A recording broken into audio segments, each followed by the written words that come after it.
Hey everybody, it's that time of the set again. It's kind of that time of year again, but it's like a few times a year, so you can't really say that. But Doa and CHARM3R here with you for our Legends of the Force limited leader tier list. So we did the premiere tier list already, and I think I will say I think we got it pretty good.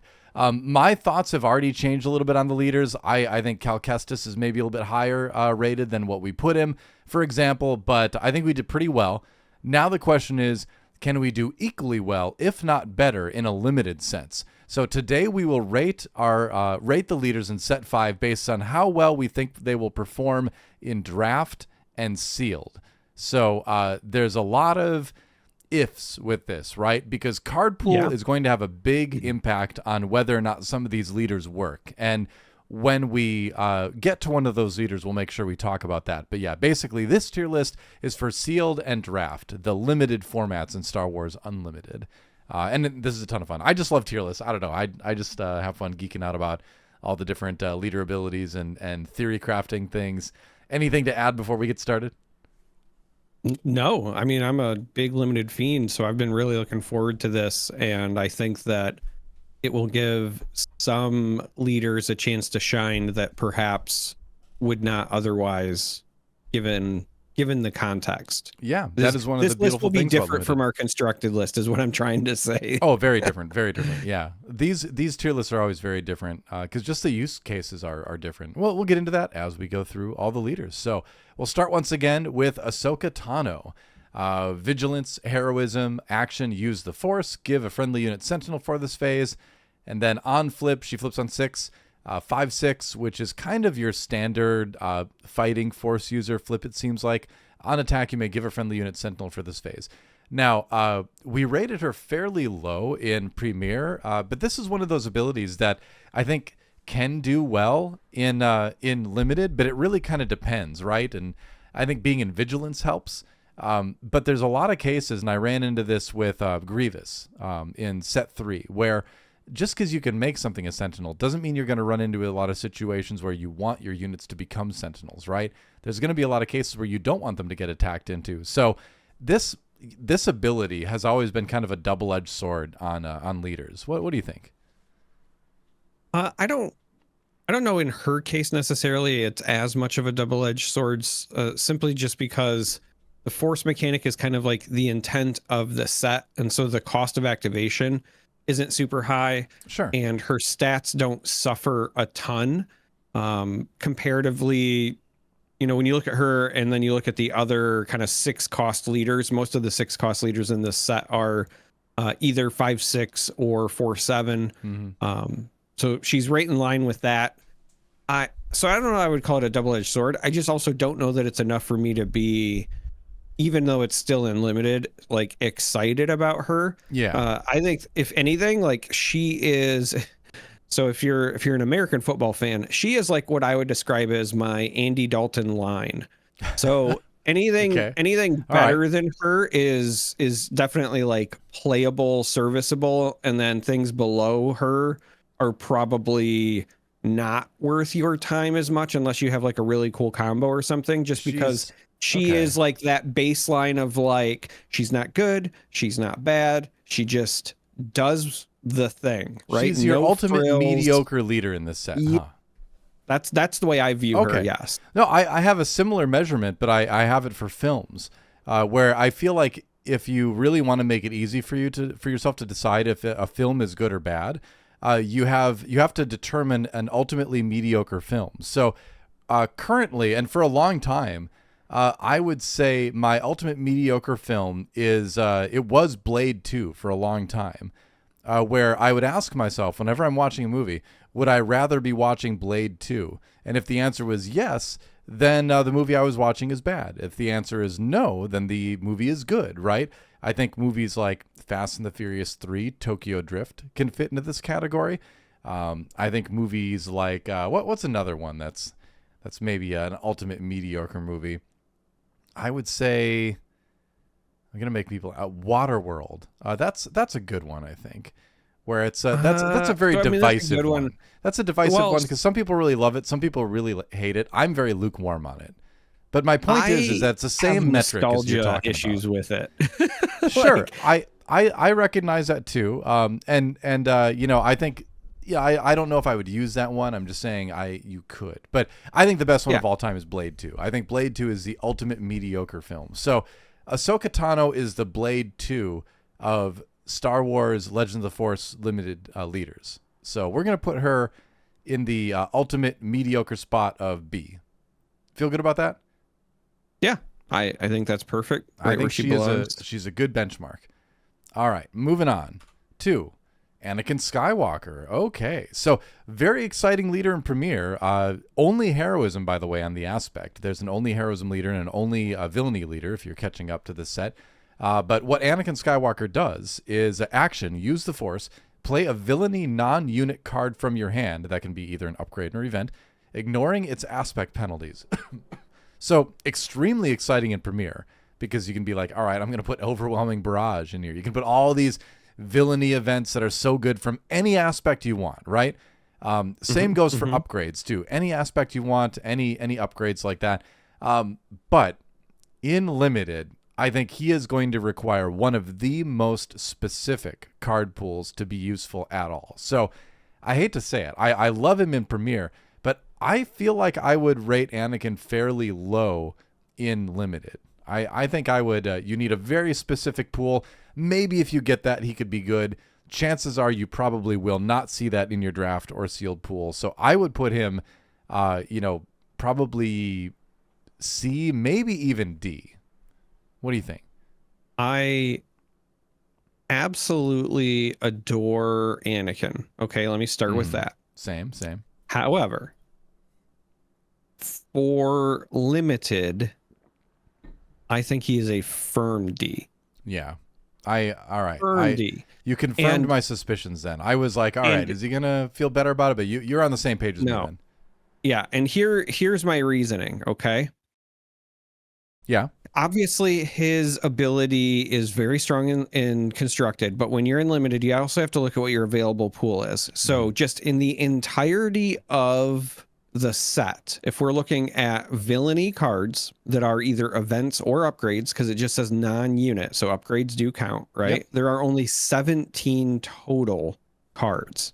Now, of those, right, there are 1, 2, 3, 4, 5, 6. So of those 17, 7 are rares and 1 is a legendary. So you have less than 10 cards at the common or uncommon level that you can even play with his ability. And then when you look at those, like, is it worth it to give up a whole color so that you can play Drain Essence, right? Yeah, is it worth it for you to give up a whole color to play Inquisitor's lightsaber? You know what I mean? Wow. So, ladies and gentlemen, he did the math. Yeah. So even if you get one of the better cards, so I think personally, like if you open an Anakin and you also picked up a Death Field, that's like the only time I would ever consider it. And even then, it would probably only be in draft where I know I can just go heavy red. But that is a big stretch. Well, so the problem that we're going to run into with Anakin, and then also we're probably going to say a lot of the same things when we get to Revan later, although I don't think it's quite as bad for him, is that in sealed specifically, so in pre-release specifically, a lot of times you have a hard time building a deck with just 2 colors, right? A lot of times you end up having to splash 1 or 2 things out of aspects just to fill out your deck, right? So good luck building it with 1, So I think firm D for me. Yeah. Can't wait to play more with him in Premiere. I haven't actually gotten around to building and testing him yet, but for limited, easy D. Yeah. All right. Moving on to Avar Kriss. Command heroism. Action. The Force is with you. So you just use an action and you get the Force. Flips on, and here's where it gets complicated.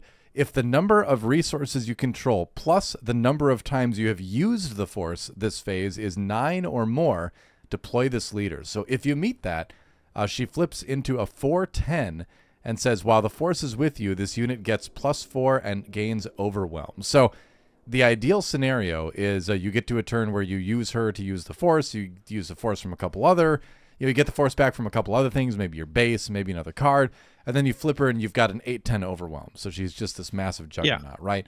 So, sure, I think the question is, can you either A, build a deck that generates the Force quick enough to be able to do this, or B, build a deck that can survive long enough for her to just get to the 7, 8, whatever you end up needing in a limited situation to flip her.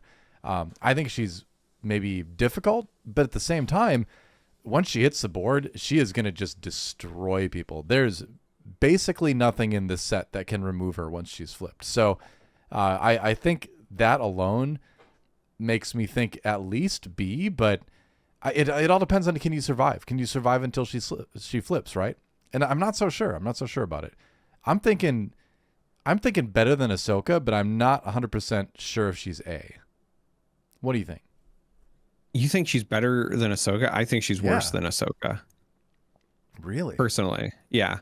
So, because here's why. You're right. Once she hits the table, she's going to be a monster in limited. There's not a ton of ways to directly deal with her, but there are still ways to indirectly deal with her, whether it's through, exhaustion or whatever. Sure. And I have a hard time thinking that you're ever going to deploy her before 8. I think 8 is like the real deployment. That's what it feels like. Yeah.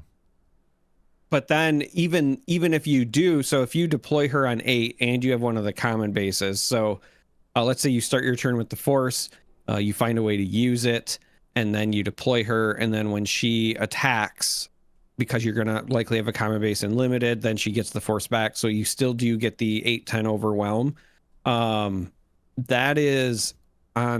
That's on turn 8. And when she hits the board, so this is the other sticking point. When she hits the board, she does not do anything by herself to help you stabilize. She does not have Sentinel. She does not have Restore. Mm-hmm. She does not have a removal ability. So like when I look at her and I compare her to, granted he was also a rare as well, but like a Yoda from a previous set where he was 7, but at least he like took something out and had Restore. Yeah. You had a lot more usefulness when you were trying to say play with Yoda.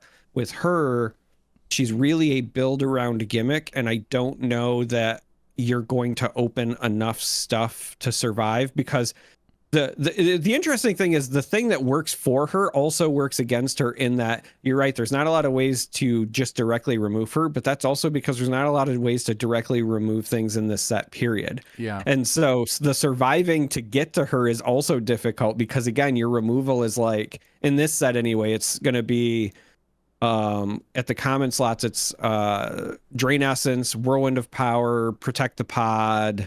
You raise a good point. Sorceress Blast. I mean, I think the issue here is using the Force, right? Not just generating the Force. If it was just generating the Force, I think she'd be a lot more obtainable. But you know what? You've won me over. I'll put her. I'm fine putting her in C, I think. I will say I think her ceiling is higher than Ahsoka, but I don't think that her consistent play spot will be there. So if you're listening to this and you're like in a position where you're drafting and you have Avar, and in your first pick you take like a Sorceress Blast or whatever because there's not much else good in the pack, and then a couple picks later someone passes you another one, like that's something I would key in on, because then you'd have removal and Sorceress Blast as a good way for you to use the Force as an outlet. Mm-hmm. So if you can draft things like that go with her, then sure, knock yourself out. She could end up being a fantastic leader. But that's like a specific scenario and not, the median in my mind. Right. I think, I think you're right. I think she's down to C, and it's because the thing is, what we have to rate them by is not the ceiling, right? It's what is the average performance going to be in your average draft and sealed pool. So, yep, I think C, and maybe even C is a little bit too high, but we'll put her in C, because if she does get out, I think she'll be very dominating. But time to move on to Barriss Offee, which is an interesting one to think about. Cunning Villainy. Action, use the Force. Play an event from your hand. It costs 1 less. Flips on 6, 4/7. Action, use the Force. Play an event from your hand. It costs 1 less. But this time it doesn't require exhausting, so you can theoretically do it more than once per turn. unlikely that you will, but you can if the opportunity arises. I feel pretty mediocre about Barriss Offee as well. Just because looking through the events, I think if you stack your sealed or your draft deck full of events in a limited situation, you're probably just going to get run over a lot. There are good events in this set, but I feel like it's a risky proposition. And then where she flips on 6 and a lot of more aggressive leaders flip on 5 in this set, I think you're going to be a little bit even farther behind. So I'm very nervous about ever picking her in, limited or draft. So I would put her kind of low again. So not as low as Avar Kriss, but I would put her in maybe like high C, low B. Yeah, I think that that's a good compromise. I think that she's just slightly ahead of Ahsoka because I think that her ability is still more relevant than Ahsoka's, but she's in a very similar power range. Yeah. Like they're both flipping on 6. They both have comparable stats, right? Hers is a 4/7, Ahsoka's a 5/6. But if I had to pick the ability I wanted more often, it's probably Barriss over Ahsoka. Yeah. Even if it's only, a handful of events, right? Sometimes, if I play 2 events a game, but if one of them is a free sorceress, well, it can't be a sorceress blast, a free drain essence or something like that, or not free or discounted. It could be sorcerer's blast, right? No, well, because you have to use the force, and then you have to you have to have it twice. Use the force for Barriss. Sorcerer's blast. So yeah. Sorry. No, you're right. Because it can't there even are, be like Drain Essence is really nice with her because you just get the force right back again. Yeah, but there's are Drain right. Essence, and I was trying to look it up. So Tip the Scale is the other one that I actually think is kind of sweet with her. So. If you don't remember, this is 2 cost, just cunning. It's a force trick. Look at an opponent's hand and discard a non-unit card from it. But that's in the common slot. So when you're looking for like cheap things that you can, make even cheaper, and even if it whiffs, you still get the knowledge of knowing what's in their hand. But if it hits and you get rid of, their good upgrade, their good removal spell, like that's fine. Like I'd rather have that over the Ahsoka ability. So there's decent stuff in blue. Like if you end up with some crushing blows and some shatter points and just use the non-force version of Shatterpoint, there's Sorisu stance, which if you make that, it costs 1, so you can do it for free and then play any unit shielded, basically a force unit rather. But some decent stuff in blue. There's Death Field if you happen to grab that rare. So she does have good access to events in this set that are impactful in a limited setting. But again, I think the bigger problem is, making sure you have that pool, right? So she's the first of our leaders where it's like, I could see her working in limited. The cards are there, but they really need to show up for you to, benefit from it. So, they do need to show up. I just, so whenever I'm usually looking at like card dependent limited leaders, what I look for is, what is their counts like in the common and uncommon slots? And so that's why I was saying specifically, I'm looking for cards like Drain Essence, like Tip the Scale, because those are commons. So can you count on always getting them? No, but you can count on them a whole lot more than, a leader that's going to require rarer cards. And we'll get to one later where I'll bring this point up again to build around. So Chien Flurry, she can play that. It's in yellow. Chien Flurry for free is amazing.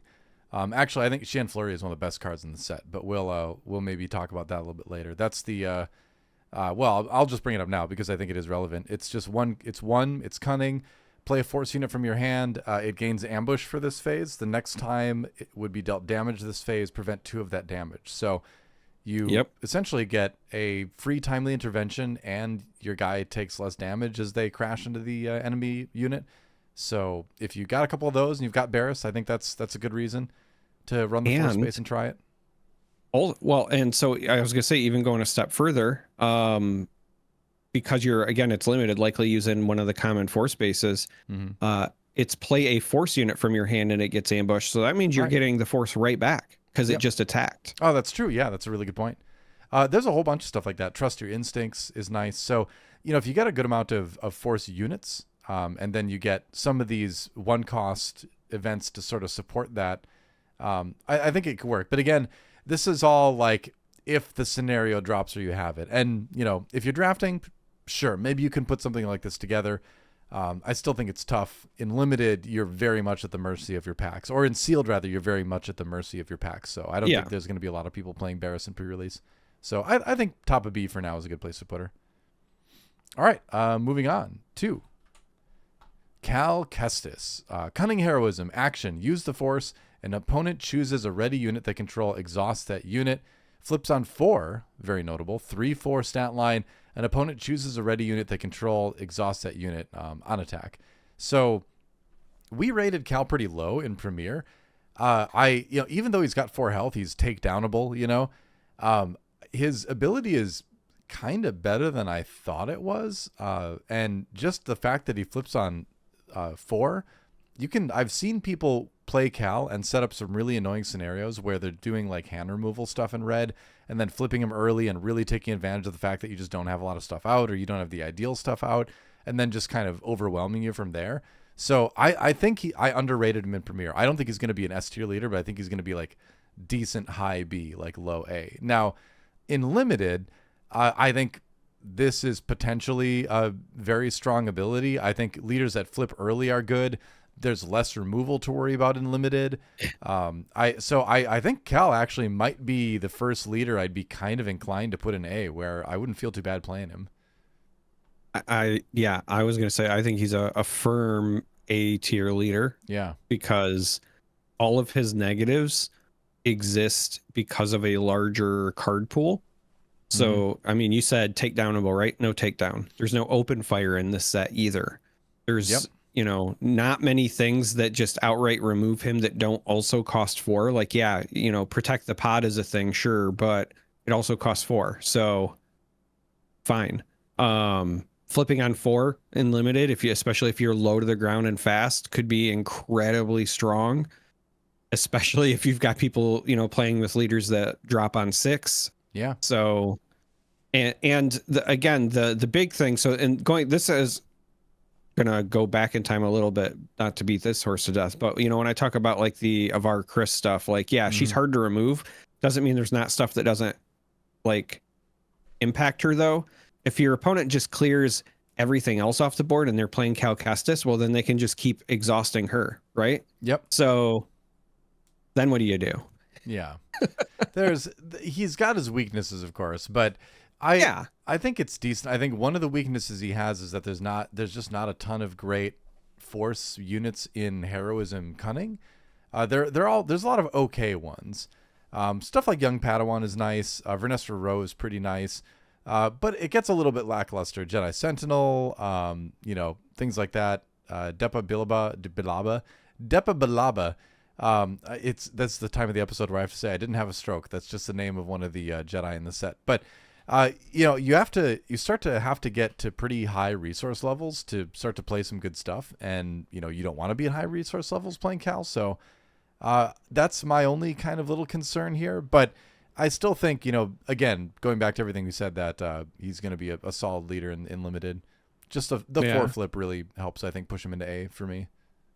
Well, and the good news is he's not Anakin or Darth Revan, so we can pair him with another aspect and be fine. Exactly. So. Yeah, that helps a lot. Yep. All right. So Cal, our first A tier limited leader. If you crack a Cal, don't feel too bad about using it. All right, moving on to Darth Maul. One of the leaders that everybody will have access to. Once again, I would imagine I guess it hasn't been totally confirmed. Maybe it has. I haven't heard it yet, but you would imagine they're going to give you a Darth Maul and a Qui-Gon because those are the spotlight leaders. And in the past, they've always given you the quote-unquote starter leaders with the pre-release kits. So Darth Maul, action, use the Force, deal 1 damage to a unit and 1 damage to a different unit. He's aggression villainy, by the way. Flips on 6, and then on attack, deal 1 damage to a unit and 1 damage to a different unit. So I think Maul could theoretically be very strong in limited. With the one caveat that you might find yourself running into situations where you end up having to damage your own units. And you can always choose to just not do his ability on the leader side, but after he flips, he must do it on attack. There is no you may. It's just deal 1 damage to a unit and 1 damage to a different unit. And guess what? If you have 2 units out and your opponent doesn't have any, you're doing a damage to each of your units, including Darth Maul himself. So I think he's good. I would still, in fact, be comfortable putting him in A, but I will say that you have to be a little bit careful when piloting him because he can come back to haunt you. But then again, if you find a bunch of grit stuff, that sounds pretty great. Yeah, I think that he is either high B or low A. I think he's the second best leader in the set that costs 6. So as far as like the 6 deploy leaders, he's up there. High B, low A is where I'm thinking too. I'm just not sure which one I would put him in right now. Because I think he's quite a bit better than Barriss. I think there's a gap between him and Barriss. But I think I'd be fine putting him in low A. Right? Yeah, I'd be fine with that. If I was playing if I ended up having to play Darth Maul in my sealed pool, I probably would not feel bad about it. And he's a good leader to just kind of watch out for, to always be kind of thinking about. So yeah, I'm fine with low A. All right, moving on. Let's see, have anything else to add? No. Low A. That's it. All right, Darth Revan. Here's another one that's been somewhat divisive. When a friendly, only villainy, by the way, only villainy. When a friendly unit attacks and defeats a unit, you may exhaust this leader. If you do, give an experience token to that friendly unit. And then on the flip side, he flips on 5. He's a 3/6 with restore 1. And then when a friendly unit attacks and defeats a unit, you may give an experience token to that friendly unit. He's definitely better than Anakin. I do not think he is a D tier limited leader. That said, I do think he's also going to suffer from the same difficulty where, especially in sealed pools where you can't just draft a ton of one color, you're going to have a very hard time building a deck for him. That said, if you do happen to get enough stuff in one color and that stuff is pretty decent, I think yellow with ambush is pretty good. Anything that helps your units avoid taking damage when they attack. I know there's a cunning event that helps you do that. It is, what is it? I can't remember exactly which one it is. Trust your instincts is a cunning event. So if you have that, if you have some other stuff, I think he could work. Shielded units for sure too. Yeah, he can get out of control fast in a limited setting because you can get to a point where your units are just continuously giving themselves XP and just getting farther and farther away from being dealt with by your opponent. And then you're just swinging for like 5 or 6, right? With each of your units that start out small. So he's definitely not D. He is very possibly the top of C. I just haven't explored. I don't know the card pool for set 5 by heart well enough to know if I would put him in low B. I think high C is a safe spot for him. So I think high C is where he probably belongs, strictly because we are looking at both sealed and draft. If it was draft, I think it would be higher. Yeah, I agree. I do not think that his negative is near the same degree that Anakin's is for limited, because his is something where your card pool is just always there. It's always what you want. Anakin very specifically wants villainy cards and he wants non-unit ones, whereas Revan just wants units that attack other units, which is kind of the entire point of the game. Yeah. The other thing that really works, I think, in Darth Revan's favor, especially when you remember, and this is something I don't think has like fully sunk in for some folks. At best, your base is 28 health. It's going to be a faster game than we're used to for limited, right? We don't have the 30 health bases. We have 28 health bases. So Revan's ability to even just have that guaranteed restore 1 for a flip is better than it looks. Totally. And because his ability rewards you for removing things on the board, which you'll likely already be trying to do, I think he is better than he looks. There's also a healthy number of just villainy cards in this set. Yeah. Obviously, the best ones, the Maliks and whatever, are all legends. Malik, but even when like, you're all right. Right, but like even if you're just looking at like the common stuff, right? The Forged Starfighter, which is the 1-drop space unit that is hidden in Raid. There's the Fallen Jedi, which is just a 3-cost 3/4. It's nothing to write home about, but if it means you can fill a slot, like, hey, perfect. So Scimitar. I think High C is probably where he lives. I almost want to put him low B, honestly, as I look through this, because I'm like, man, if you get a good amount of the red units with Raid, that's just so good for him, because like Raid units generally have higher health, but they have higher attack, when attacking, right? So if you get a Raid unit attack onto something, it's going to kill it. It's going to live and get buffed. So I do agree that he's an interesting leader in that there's not a giant difference in leaders between draft and sealed, as far as their performance goes in limited. With Revan, that's not true. With Revan, I think there is a big performance difference where he could do much better in draft. Difference. So by virtue of that, I think we kind of have to put him in B. Like we have to put him in like, maybe even we put him above Ahsoka, because I think his performance in draft is probably A if you're really drafting for him, and his performance in sealed is probably like high C if you unless you really get a great pool for him. So yeah, I say split the difference and put him in B above Ahsoka, because this is his overall value in limited. What do you think? I think that's fair. All right. It is really that split, right? Like his draft experience and his sealed experience are going to be very different. Yeah. That said, though, I think there are going to be people with sealed pools where they open like a ton of one color and villainy, and they're like, "Oh, I can play Revan." I think that situation is going to happen. All right, and I hope it happens to me, because I've been having a ton of fun playtesting Revan lately. I've got a cunning list, which is mean. Anyway, moving on. Grand Inquisitor. Okay, action. Oh, he's a cunning villainy, by the way. Action: use the Force. Attack with a friendly unit. The defender gets -2/-0 for this attack. Now he flips on 5, 3/5 shielded. On attack, the defender gets -2/-0 for this attack. So we really were like, oh, this guy's terrible in Premiere. I think he's actually really good in limited. Honestly, I think his leader side is decent.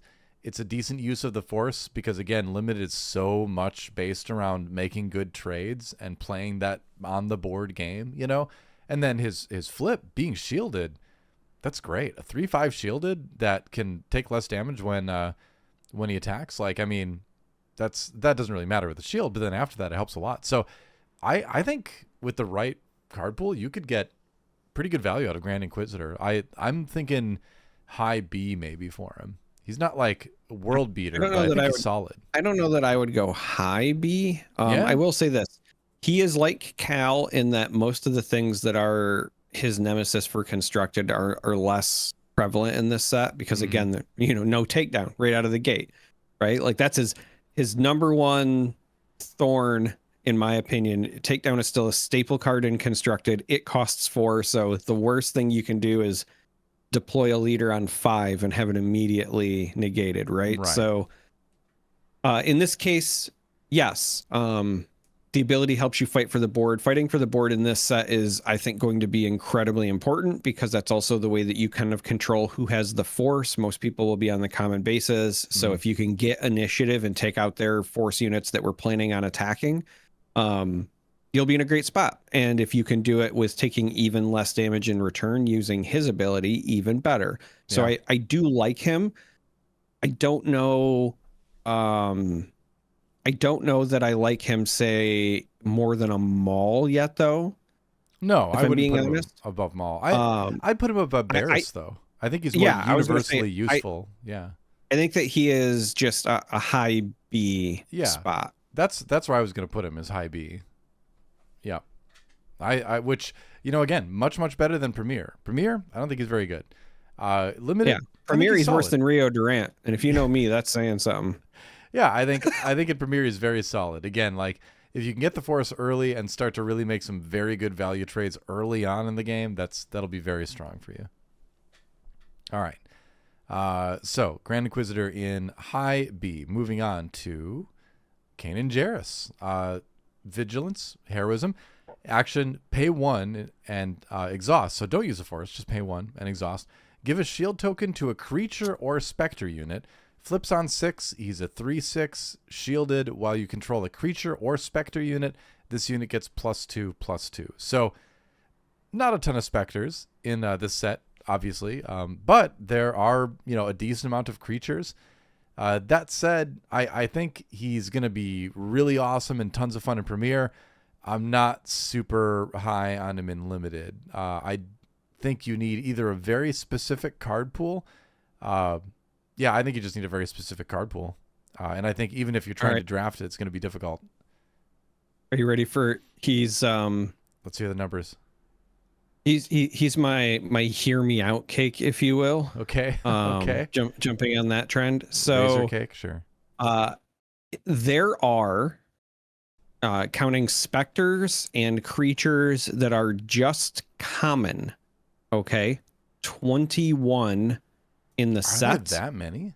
And then going further, because then the next thought is like, okay, it's got to be like half of that, right? No, only one of those is a villainy card. So there are 20 playable creatures and or specters in the common slots. And they include cards like Lothwolf, Tauntaun, the Purgils, the Minok, the Hunting Nexu made it back to this set, which is, I think, still insane.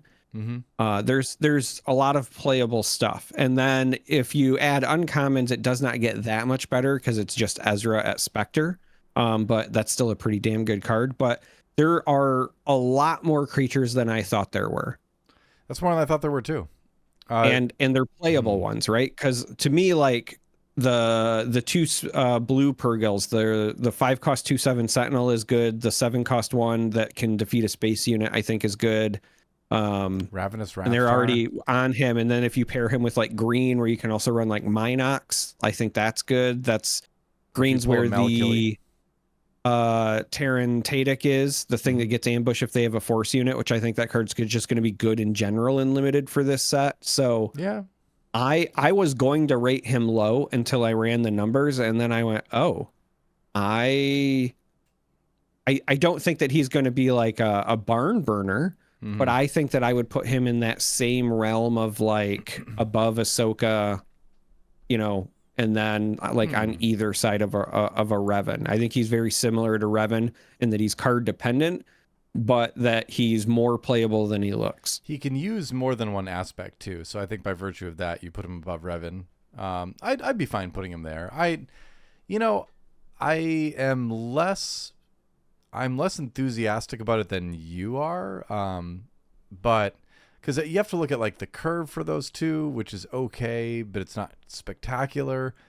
So you're gonna have plenty of turns where you just can't use him. Curve related stuff. He's better in draft. You have sealed, the Porgs, I think, for sure. You have the Porgs. The 0-cost one, not great, but the Curious Flock, better than it looks. Sure. You've got Just in Heroism, the Vulpix, but then at 2 drops, again, you've got Lothwolf, Minok, Attuned Fearnock, the Lothcat, that Monkey Lizard that has Ambush. So, again, is it like an ideal curve? No, but there's a lot of early stuff. And I still think, like, as far as limited goes, like when you're talking about limited removal and so forth, being able to play a Lothwolf on turn 1, and then if you have the initiative, just shielding it up is a nightmare for ground units to get through. Yeah. It's a very specific scenario, but it is something that will definitely be seen since it's in the common slot. I'm willing to leave him in B. Yeah, I'm okay with that. All right, let's move on to Kit Fisto. He's aggression and heroism, action, pay 1 and exhaust. Again, another leader that you don't need the force for. If you attacked with a Jedi unit this phase, deal 2 damage to a unit. Not even in your arena, not grounded, just 2 damage to a unit. He flips on 5, 1/6 Saboteur. This unit gets +1/+0 for each other friendly Jedi. A lot of people are really down on him because of his flip, because he starts at 1 power. I'm not, because his leader side is so good. I feel like with Kit Fisto, it's like, yeah, flip him, attack once or twice, and don't be sad when he dies, because your leader side is what you really want anyway. I think he is kind of pool dependent if you need a lot of Jedis, but guess what? There's a lot of Jedis in this set, aren't there? So let me, did you do the numbers already? Yep. So right, commons and uncommons. Commons and uncommons, there are 24 Jedis. Of those, 23 of them are either heroism or at least playable in Fisto without the tax, because there is the one not surprising fallen Jedi villainy card. But all of the other ones are either, you know, just a specific aspect like the Quinlan or heroism or whatever. So still plenty. All good enough, but again, I think personally that he is much better than people are giving him credit for, because his leader side is good. I think he's as good as Maul or maybe better. Yeah, that's I was going to say I would put him in A, just because I don't think he has nearly the drawbacks for his ability that Maul does, and so the only thing you're really trading is size of body during deployment, but his ability is pretty strong. In a limited set full of Jedi, it's kind of like saying, hey, would you like a leader that basically always has access to daring raid on units? And the answer is, yeah, I'd love that. So the only reason and I think he is maybe better than Cal Kestis. I'm just hesitant to put him above Cal because Cal flips on 4. And I think in limited, that level of aggression is really nice to have. So I'm comfortable putting him here in A, but I think he could even be S. I think he's A bordering on S in my opinion. And again, if you have a card pool that just doesn't have any Jedi, you just get super unlucky, whatever, then he's not going to be good for you. But I think in most cases, you're going to have a good time. I have one other thing that I would like to point out about him. Sure. And this is the other reason that I'm really high on him. So not only, you know, like, you can look at him and say, okay, he doesn't use the Force, but he kind of does, because assuming that everyone is using the Force bases, they're still going to require you to have attacked with a Force unit to get it. He's just saying it has to be a Jedi unit you attack with, right? Sure. So he doesn't use the Force, but he has a very similar setup. However, the thing that separates him in my mind is that the Force units almost all are ground units, which means that as players are fighting for the Force, there's going to be a bloodbath. There are a lot of Jedi ships in this set. Exactly. And so starting with like a Padawan starfighter or the Jedi starfighter, or I think there's also another 2-drop one as well.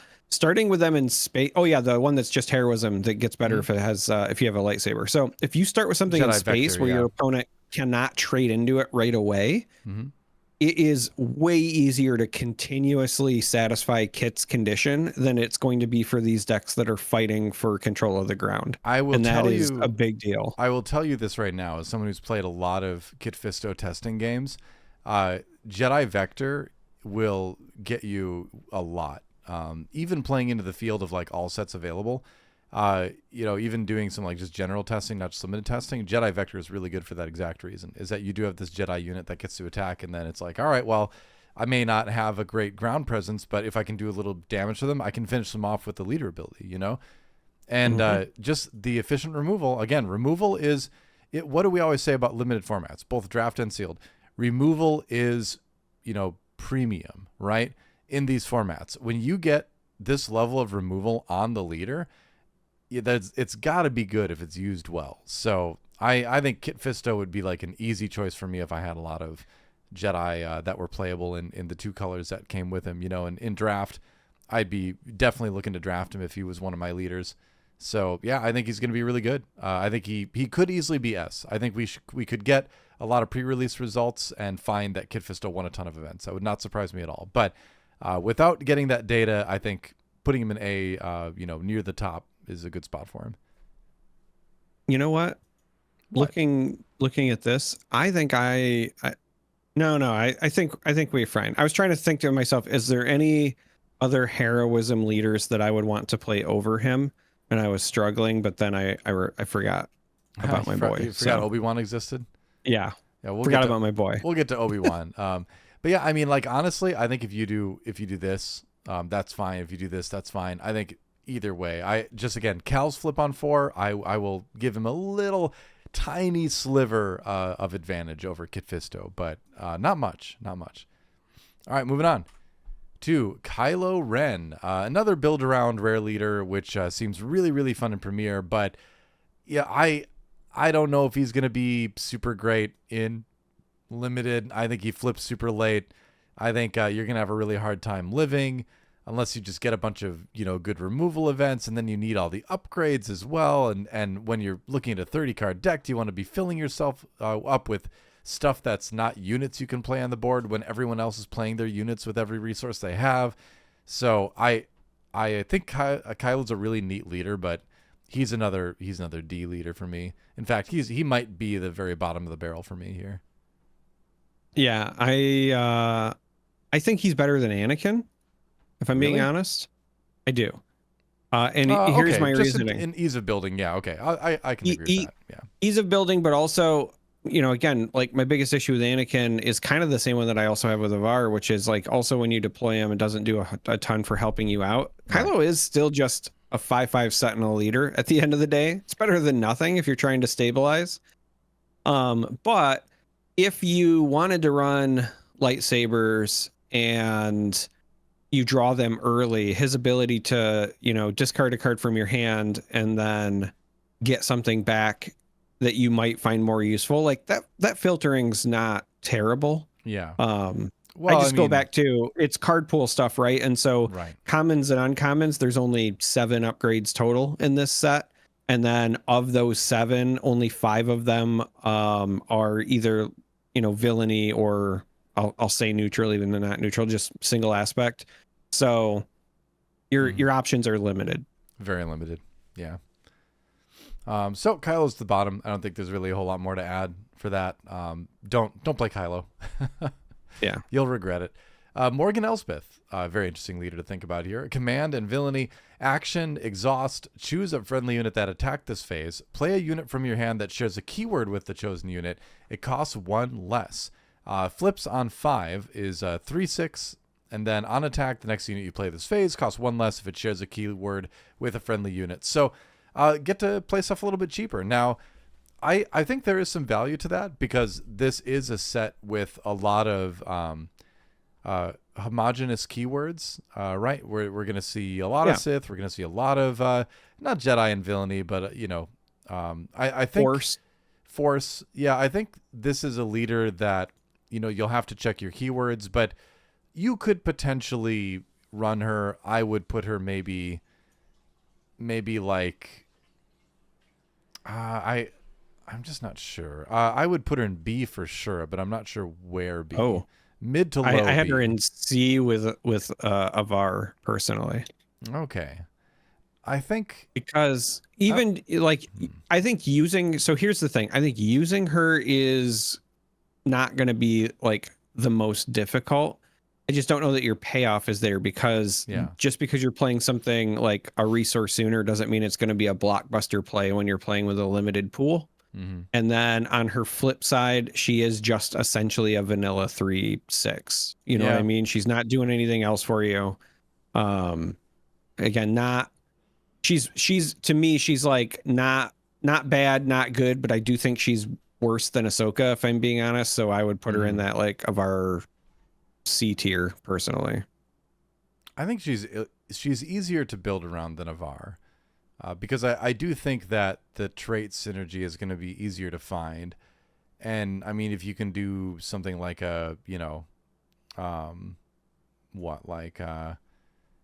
Sith Legionnaire on turn number 1 into, some sort of 4-drop on turn 2 or using a force trait, play Karras on turn 1 and then Talzin's Assassin on turn 2. That's an uncommon and a common. I think you can find those plays, Yeah. And then, that's a really good one, actually, because then, Karras attacks, you get the Force, you play Talzin's Assassin, and you give something else -3/-3 by using the Force. So that's like, you have a 2/4, a 4/4, and you've removed something on the board. Like, there are some potentially, like, really strong play routes with Morgan Elsbeth, but you need to have the right pool, so... Yeah, I think she's definitely better than Avar Kriss. I still think she could sneak into the bottom of B. But we could use some more in C, so maybe I could put her there. I don't know. I mean, we could put her bottom of B. That's fine. I think she flips on her flipping on 5 helps too. In that, yeah, she's just a vanilla 6, but she's gonna immediately give you that board edge over anyone who flips on 6. You know.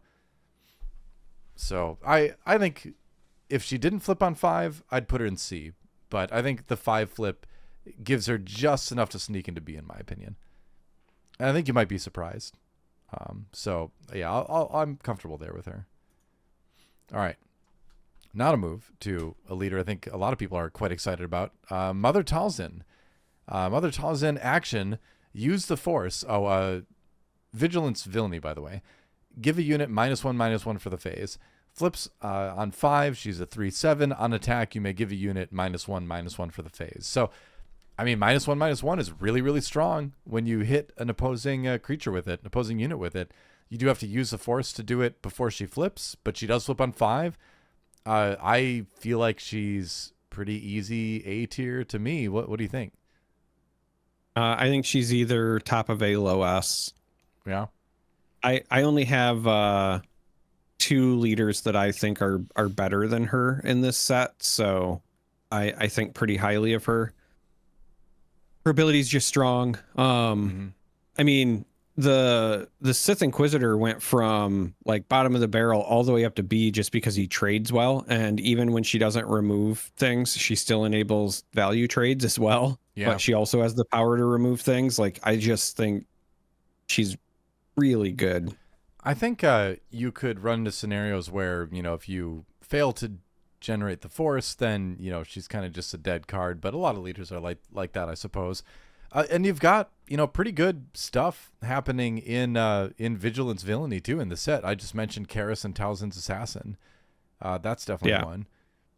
You've got Nameless Terror, which is another uncommon. When played, you may exhaust a Force unit. On attack, each enemy unit loses the Force trait for this phase.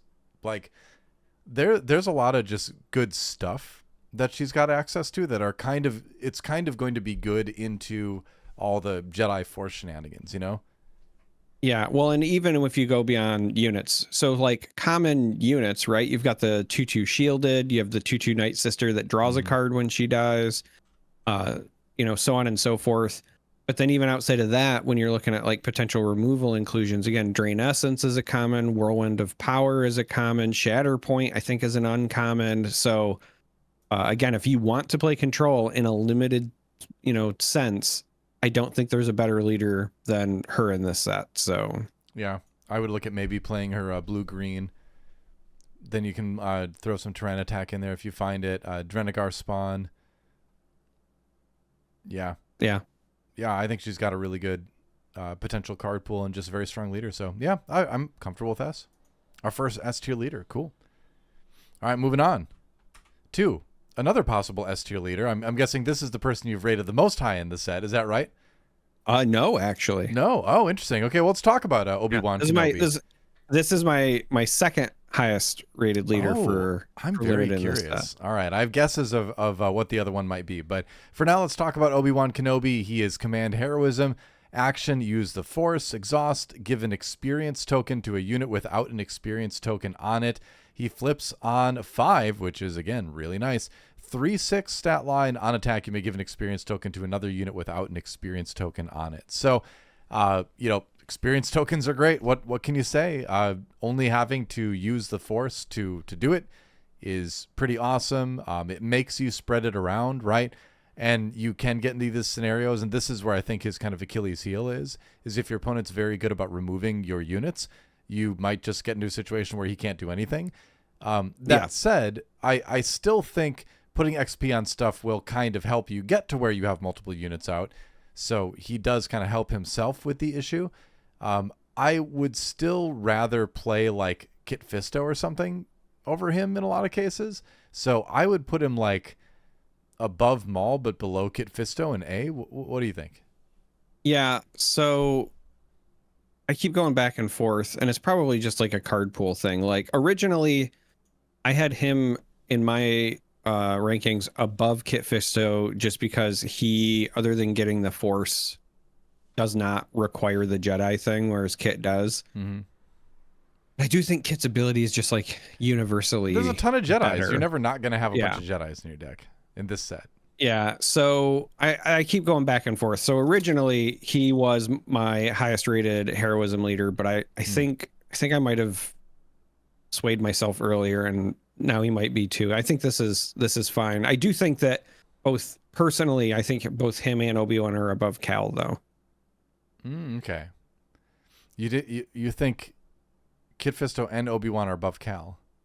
I do, yeah. Oh, interesting. I don't love Cal's ability. I just think his flip is very impactful. When you can just produce a ready 3/4 on resource turn 4, that just helps you lock things down in so many games of like sealed, you know? So I think Cal's ability is good and his flip is good. I just think that the other two, like, yeah, he flips on 4, but like the other two flip 1 turn later, and Obi-Wan is like a ball of stats. Kit Fisto, yeah, it doesn't have the high attack power, but his leader side is kind of insane. So, yeah. My wife is behind me to grab something. I don't know what she's looking for. What are you looking for? It's my charger. Your charger? Oh, it's right here. Hi. She doesn't. She's played Star Wars Unlimited like once, so she wouldn't be very useful in this discussion. But wonderful to be married to, though, I'll say. Anyway, Obi-Wan Kenobi. We'll do it live. Yeah. Obi-Wan Kenobi. Yeah, I think all those problems exist, but also with Cal Kestis, I would love to move him down.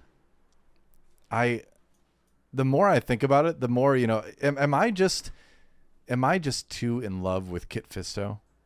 Or is this legit? No, I think Kit Fisto is very good, especially in limited. Like you're I on said, the same page with me, right? I think Cal Kestis is good, but I would pick Kit Fisto or Obi-Wan really any day again. And I think it is card pool because I'm not, like I said when we were talking about Cal, I'm just not super thrilled with the heroism cunning card pool. Yeah, well, and the other thing about Kit Fisto as well, like I think Kit Fisto would be more in line with the others if it was like 2 damage to a ground unit, but it's 2 damage to a unit. Right? So if you have control of the ground, he can help you shore up your space. If you draw those Jedi starfighters, then you can have space and clean up the ground. Like he's just a monster on his leader side. And in limited, I think it will really rear its head. Yeah. If it's left unchecked. So all right. Kit Fisto top of A. Oh, maybe he's gonna be an S by the end of this. Maybe he should be an S right now. I would be fine with putting him there because I think at least one heroism leader belongs there. Let's move him up to S. Congratulations, Kit Fisto. Moving on to Qui-Gon Jinn. Cunning, heroism, action, use the Force, return a friendly non-leader unit to its owner's hand, play a non-villainy unit that costs less than the returned unit from your hand for free. A little bit of swapperoo there. The old Star Wars Unlimited switcheroo. Flips on 6. He's a 4/7. When this unit completes an attack and survives, you may do the same thing. Return a friendly unit, friendly non-leader unit to its owner's hand. Play a non-villain unit that costs less than the return unit from your hand for free. So I think Qui-Gon gives you potentially extreme trade value in that you play something, the next turn you attack with it, take something out on their side. It barely lives with 1 HP. You bounce it with Qui-Gon, play something for free. The next turn, you do something higher, blah, blah, blah. So I think he can give you almost unmatched trade value in the right scenarios. I do question, again, if he's going to have the card pool that really helps you out with this. He's either going to be super good or he's going to be super mediocre. And I'm honestly not sure which one it's going to be yet. Do you have any strong opinions? I think all of the things that really make him shine the most are in other sets, if I'm being entirely honest, or I agree. or are just like too situational. Like the ability I think is very strong, and I'm still incredibly high on him for constructed because he can enable some really wacky and bonkers stuff. But that's when you have access to a lot of the like good when this, you know, enters play triggers, and there's just not a ton of them in this set that I would consider to be like premier. And then of the ones that even are like really good when played, a lot of them are uncommon or higher. And I don't know. To me, he's probably in like the C tier. I think he's probably just slightly better than Kylo, but maybe worse than Avar as far as limited, just because all of the stuff that I would want to work with him is really not there. If he had some good ambush units, things like that. So I will say this. One of the other things that hurts him the most is that when he's not on his deployment, when he's on his leader side, some of the best comes into play effects in this set are also things that require you to use the Force, and you can't use the Force to activate him and then use the Force. So like, for example, if you are allowed to use his ability and then keep like replaying Mace Windu or you know, Mr. Mundy, those are some really strong like enters play abilities, but both of them also require you to use the Force to get that benefit, right? So I just think that his best stuff is in other sets, unfortunately. I agree. I mean, you look at the 4-cost Ahsoka Tano, that's one everyone talks about using with Qui-Gon. He's definitely a good build-around leader. And it's kind of interesting because we have a similar situation to set 4 as far as the spotlight leaders go, where the villainy one has like kind of just a good generic damage ability attached to it, and the heroism one is wacky build-around, you know? So I do think Qui-Gon Jinn in Premier is going to be miles better than the Han Solo never tell me the odds leader, but I do think in limited he is quite limited himself in his use cases. So yeah, I think bottom of C is fine with me. I'm still having a blast. I don't have a fully refined list yet, but I'm still having a blast so far testing double cunning Qui-Gon, because like you mentioned Ahsoka, but when you're thinking of like your 3, 4, 5 drops as you go up in curve, the things that you might bounce to keep replaying with each other, if you have like Bodhi Rook and Ahsoka and Cantina Bouncer, and you're just doing wacky things between the 3 of them, it's pretty dumb. What I've found feels bad. You know what the funny thing is though is I actually moved to I've been testing him too a little bit. I moved to Cunning Aggression because doing that line you're talking about, you oftentimes find yourself with a situation where you don't have a Force unit to attack with and get the Force. So I ended up switching to red, and then you get access to Force Throw. You still have like Jam Communications, Spark of Rebellion, all the bouncing stuff. So I made a deck cleverly called Now Your Hand is Qui-Gon. And it's just all discard stuff. But yeah, I like him better in red now. A lot of people are talking about double cunning, but I find like in a practical sense, you get the Force. You need more Force stuff to just get the Force and do it, you know? So I hear you. I was just using the rare base. Oh. And supplementing it with cheap units that, like, if I have a 1 attack unit, like I'll give up attacking your base for 1 to just whatever. And then I don't have to be constrained by Force unit for deck building. Okay. Yeah, I think that's fair. Yeah. I think that's fair. I like I just like having Force Throw. It's such a good card. I mean, it's pretty good. And also the other thing I ran into with him as we're kind of diverging here on our mission of tier lists into Qui-Gon deck building theory, but like I found that if you're just eliminating a lot of stuff from their hand, you're not dealing with what's on the board, and because you keep bouncing things, you don't, it's harder to trade. So they end up chipping away at you while you destroy their hand and they destroy your base. So that's I think there's some puzzles to solve there, but either way, it's not going to be good and limited. I'm eager to compare lists later. All right, moving on. 2. Rey. Aggression, Heroism. Action. If you played a non-unit Force card this phase, deal 1 damage to a unit. Flips on 7. 6/8 stat line. When deployed, you may discard your hand. If you do, draw 2 cards. Now, by process of elimination, this is Charmer's favorite Heroism leader in Limited. Is this right?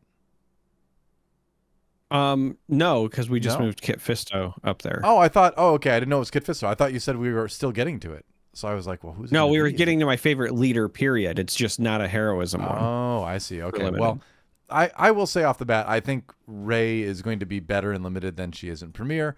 I think, without looking through every single event, I think there's commons and uncommons. There's 16. Yeah, so there's a decent amount of Force events. There you go. I knew you did. I knew I didn't have to do the work. That sounds good. That's the way I like to do it. There are enough. The fact that you don't need to use the Force to do her damage, the fact that it doesn't cost anything to do her damage is really nice. She flips on 7, but she's a 6'8". It's kind of the Avar Kriss thing where when she flips, she's going to be very hard to deal with. She doesn't have a great when deployed at all. I think it's better in limited because you don't have to worry about like building around it. It's certainly better in limited, but it's still not very exciting. That said, I'd be comfortable probably putting her in like the middle of B or something like that, Oh, I don't think it's I'm a Rey apologist, and I still think that a lot of people are undervaluing her, but I still think that she's probably just top of C. Really? I feel like she's better than Revan, Ahsoka, and Morgan Elsbeth, at least. So I don't. And my reasoning is this. Yes, there's a lot of ways to trigger her, right? Mm-hmm. And many of them are also pretty cost effective. They're cheap. But the problem is that in limited, a lot of times you prioritize, and rightfully so, playing units over removal. And so your abilities to like trigger her are not going to be as high as, Revan rewards you for doing what you already want to do. Kit Fisto, the reason he's up in S is because, again, like you're playing units and then he's removal on top of it. Yeah. She's kind of, best case scenario, removal on top of removal, right? Like maybe you play a whirlwind of power and then you also get to deal 1 damage to something. Now that's great. Don't get me wrong, but I don't know that it's like outstanding enough to really elevate her. And because she deploys so late and she doesn't have a stabilizer, I have the same problems with her that I do with Avar. No Sentinel, no Restore, whatever. Fair enough. And then in Constructed, I can put in cards that have Restore or cards that heal or whatever. I have no guarantee that I'll be able to get those in limited either. And because it's, in my opinion, going to be a faster format because of the 28 health bases, I don't know that she gets you where you want to go playing events and not focusing as much on units. So like I love her. I think she's undervalued, but I don't rate her super high. I would still put her in B. And one of the main reasons is because there's so many one cost events that you can still play units and play events when you're playing Rey, I think, in limited. So you're not hurt like that much by it. And the units you don't play theoretically are augmented by the slowing down of the opponent by doing damage to their units. So it is only 1 damage. I don't know. I'd be willing to put her in the bottom of B and split the difference. And people can laugh at me if they say we're crazy for putting her in B. They can come to me on that one. Yeah. I think she belongs in C personally, and like I said, and I'm a Rey apologist, but if you want to put her at the bottom of B, I'm also fine with that. Well, I think we'll put her at the bottom of B. That's where I feel like she kind of belongs, where it's like, and when I say B tier leaders, S is like if you crack these, you're probably going to play them. 99% going to play them. A is like leaders that you're looking for. Like if you see them, you're going to be like, all right, I'm probably going to try to play around this if I don't have the S tier ones. B are leaders where it's like, okay, I didn't get any of the A or S tier leaders, but these are all leaders that I can probably find some success on if I get a little bit of luck with my sealed pool and I play well. Whereas C and D are like, I'm doomed. Or another thing with the Bs, because there's a couple of them in there. The Bs could also be things that you are looking for in draft if you then have the chance to target, right? So like Rey. Yeah. It's one of those things where like I look at Rey and then I look at like Kanan, for example, and I'm just like, well, Kanan is like miles ahead of Rey in my opinion. Sure. So, but all I'm saying is I had a set 3 draft once where I ended up with like 2 Newt Gunray and like I don't know, like a Grievous or something. I just got completely shafted with my drafts. I can't remember what it was. I know it was 2 Newt Gunray, and I'd opened 3 of them, and it was a nightmare. Brutal. It was a nightmare. And then someone else gave me one. So yeah, I'm just saying these scenarios happen. But anyway, yeah, Rey's where she's at. All right, let's move on to third sister. Aggression, villainy, action, play a unit from your hand. It gains hidden for this phase, and then flips on 5/4. So pretty high attack actually for the flip. Low health though, hidden, and then on attack, the next thing you play this phase gains hidden. We talked about this in the premiere tier leader video, where it's difficult to judge the value of hidden right now. However, in a limited scenario where, again, your removal is going to be a little bit more scarce, hidden is going to bring you more value because they're going to, be less likely to have a card from hand to remove whatever you played. So I think, with the high attack as well on the 5 flip, she's potentially low A, because it's just playing something with hidden is just always going to be good. I mean, I think she's firm A. Like, yeah. Okay. I think she's better than Maul. Better than Maul? Yeah. She flips on 5 and still swings for 5. Yeah. And true. So you have hit the nail on the head, which again, she is much like the Inquisitor and Cal Kestis, and in that all of the things that make me concerned about her in a constructed sense just are not here, right? We don't have to worry about open fire. We don't have to worry about takedown. In fact, in this set, because she's a leader, the only thing that answers her, I think, is protect the pod. Yeah. From the hidden point. So like Cal, I'm still slightly worried about, just because when he deploys in the open. So with her, like, you wait a turn, but you also get 2 attack power, and she has hidden. And then, as you were rightfully pointing out, the hidden keyword is, I think, just significantly better in limited. So I think she is very, very good, and would put her. The more I think about it, the more I want to put her just at the top of A, because you can just always use her ability. There's no cost to it. You don't need to use the force for it. So everything you're going to be playing is your entire deck build around her is just going to be value. What are the best cards I got? I'm just going to put them in this deck because I can give anything hidden. And hidden is always going to be good for me. So yeah, she's I think, as I think about it more, top of A, in my opinion. I think that's fine. Yeah. I don't think she's maybe as impactful as Kit Fisto or Mother Talzin, but I think top of A is solid. You should be very happy if you get third sister. All right, cool.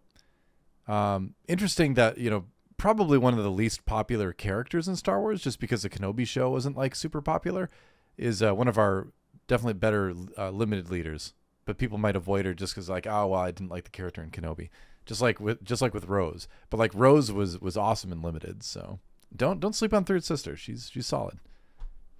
All right, we move on to your favorite leader in limited. That's right. It's Snoke. Supreme Leader Snoke. Command villainy. Action. Pay 1. Give an experience token to the unit with the most power among friendly villainy units, and then he flips on 6. Is a 4/7. On attack, give an experience token to the unit with the most power among friendly villainy units. He's just straight up a better Obi-Wan. Well, and like, he's cost 1, I guess. Obviously, the most direct comparison you're going to have is Tarkin, right? For sure, yeah. And you don't have the flexibility in that, like, you can distribute them around, but you also don't have the limitation of that it has to be Imperial. But unlike Obi-Wan, for example, he can just keep doing it, right? Yep. Obi-Wan stops if they, you have an experience token on one unit and they start removing your other stuff. Snoke just don't care. Yeah. Snoke's no joke. Snoke don't care. He always, like, and the beauty is that what he does is, on any of those awkward turns where you just have like that leftover resource that you would normally just like, okay, I guess I'll take initiative or whatever, you always find a use for it. He also, whether you're using it or not, forces your opponent to then play around. What if they activate it? Do I have to take this trade now? On this unit that I want to get rid of, whatever the case may be. He's just value town. I won 3 pre-release events in set 1 with Tarkin, so I know what the power of just having a command leader who buffs your units. Like, it seems so dumbly generic, but it's so good. So I'm very high on Snoke. That said, at the moment, I want to put him at the bottom of S, because I agree with everything you said. However, the difference between Snoke and Kit Fisto and Mother Talzin is that Snoke's ability doesn't immediately affect your opponent's side of the board in a direct faction. It might affect their decision making, like you're saying, that's for sure, but it doesn't either do damage or, lessen the power of something on their side. And so because it doesn't immediately have a direct impact on your opponent's side of the board, I think I would put him in the bottom of S. But it's a slim margin. I think he is easily one of the best leaders in the set for limited. 100% agree. Whereas, so I don't disagree with you. I just look at it as it also is less hoops to jump through because I don't have to have the force. Right. I don't have to have attacked with anything. I just have to have units. And if I'm at a point in the game where I don't have units, well, I'm probably losing anyway. Yep. Also, just as a quick shout out, there are a lot of units in this set that are in that villainy range, especially in the common and uncommon slots, where they're pretty cheap with a high attack power that you can keep stacking on, right? So you've got Shin Hati, you've got even just the Knight of Ren, right? Knight of Ren is right in his colors, and it's 3 for a 4/4. Yeah. And it might be a generic, but stacking up on that can go a long way. There's just I think a lot of decent targets. So yeah, and it's the same principle that we talked with Revan as well, where when removal is limited, the more XP you put on someone, the harder it will be for your opponent to get rid of them, and so you just kind of end up with this sort of snowballing effect where it just gets harder and harder for them to deal with anything on your side of the board. But obviously Snoke in this limited setting does it better than Revan. So yeah, definitely S tier. So here we go. Here's our tier list. The only one I'm a little bit unsure about for my decisions here is putting Rey in B. I will admit I'm gonna stick with it. I don't want to change it, but I'm a little bit unsure about it. I think she could end up performing worse, but I'll put her in B because I've got a feeling she's gonna be in that very mediocre level. Otherwise, honestly, I really like this tier list. I think this is one of the tier lists where I felt like the most confident in since we started doing it. I'm a psychopath, so I have unlimited confidence. I'm never wrong. Nothing but bravado over here. Just kidding. I think I feel good about this one though. The only other one is maybe I would even move Third Sister to S, but I think she's too easy to trade into at times, so that kind of holds me back a little bit. And it still again remains to be seen just how effective Hidden is, but I think it's super good. So aside from that, yeah, I think these leaders are exactly where they should be. So what do you think? Let us know in the comments below. Do you think we're crazy? Do you agree with us? And let us know how your pre-releases went as well. We'll be doing a guide very soon where we will do our usual build a pre-release deck. Fantasy Flight is being generous enough to send us out an early kit of some stuff, and so we'll have a pre-release kit in hand in the very near future to do that video with. So look for that either the end of this week or early next week, depending on when it arrives, I suppose. Either way, yeah, let us know, like, subscribe, blah, blah, blah. Join our Discord. If you haven't already, you're crazy. It's a great place to hang out. Anything else to add before we go? It's true. If you haven't joined the Discord, you're crazy. I mean, you're not wrong, but I just don't. Yeah. I won't call you names, but he's also not wrong. You're crazy. What's the Falcon and the Winter Soldier line? He's out of line, but he's correct. Yeah, there you go. Yep. Hey. So that's it. I'm the guy who throws Millennium Falcon in my Vader 4 list, so I'm just as crazy as anyone else. On that note, all right, we'll end it there. Thanks for watching, everybody. We'll catch you next time.